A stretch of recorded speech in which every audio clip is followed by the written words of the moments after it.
तो पुरातत्व विभाग ने उत्तर प्रदेश में ऐसा मंदिर ढूंढ निकाला है जो करीब 1500 साल पुराना है। इस मंदिर के अवशेष यूपी के एटा से मिले हैं। जो जानकारी जुटाई जा सकी है उसके हिसाब से मंदिर 5वीं शताब्दी का हो सकता है और ये भी बताया जा रहा है कि एटा के बिलसड़ गांव में एएसआई नियमित तौर पर सफाई कर रहा था जब इस मंदिर के अवशेषों को खोजा गया था।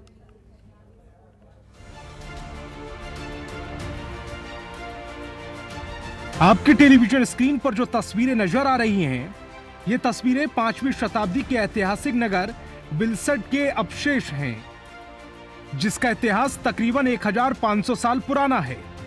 मंदिर के अवशेषों में 2 खंबे जिन पर बारीकी से चित्रकारी की गई है, सांख लिपि में कुछ लिखा गया है। ये मंदिर उत्तर प्रदेश के एटा के बिलसड़ में पुरातत्व विभाग खुदाई में मिला है। पुरातत्व विभाग को गुप्तकालीन 5वीं शताब्दी के मंदिर के अवशेष मिलने के बाद विभाग ने गहरी खुदाई कराई, जिसमें मंदिर के अवशेषों के साथ कुछ पुरानी एंटीक मूर्तियां और सीढ़ियां मिली हैं। आपको बता दें कि बिलसड़ का प्राचीन नाम बैरांग था, जो अब तक बदलते बदलते विल्सन हो गया है। बिलसड़ गांव प्राचीन काल में बौद्ध परंपरा का मुख्य केंद्र भी माना जाता है। गांव वालों ने बातचीत में बताया है कि हजारों साल पहले महात्मा बुद्ध इस गांव में ठहरे थे। इसी कारण गुप्त साम्राज्य ने यह बुद्ध विहार और मंदिरों का निर्माण कराया था। आज भी बौद्ध भिक्षु यहाँ गांव में आते रहते हैं। ये है कि जो सीढ़ियाँ हैं, सीढ़ियों से आगे की तरफ एक हमारे हरिनंदन पंडित जी हैं, उनका मकान है। उसमें एक कोठरी भी है जिसमें एक गोल रंग का कत्थई कलर का एक ताला लगा हुआ है, चाबी उन्हीं के पास रहती है। उस कोठरी में ये बताते हैं 2 कलशे हैं और उसी में एक मंदिर है देवी माँ का, जो 60 मन का उसमें सोने का छत्र वगैरह बताते हैं। अब ये सही जानकारी तो जब मालूम पड़े तब।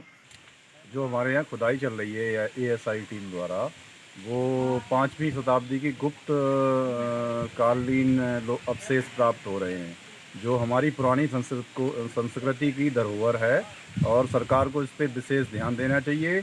और हमारी संस्कृति को इस निकल रही है उसको सरकार को पूर्ण रूप से संरक्षित करना चाहिए और इस पे स्टडी करवानी चाहिए। जो पुराना इतिहास है हमारा गुप्तकालीन, उस संबंध में सरकार को विशेष ध्यान देना चाहिए और हमारे गांव का थोड़ा विकास हो जाएगा इस संबंध में। खुदाई के दौरान मंदिर के जो अवशेष मिले हैं उसमें संख्या लिपि का प्रयोग किया गया है। एएसआई का कहना है कि अवशेष में महेंद्रादित्य के नाम का जिक्र है, जो गुप्तकालीन शासक कुमार गुप्त प्रथम थे, जिन्होंने 5वीं शताब्दी में 40 साल तक राज किया था।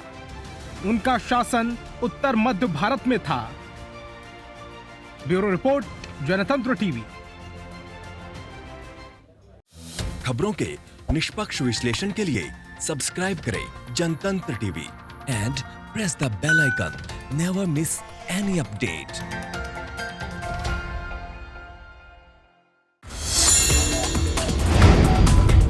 Download the Janatantra TV app, available on Google Play and App Store. Download it now.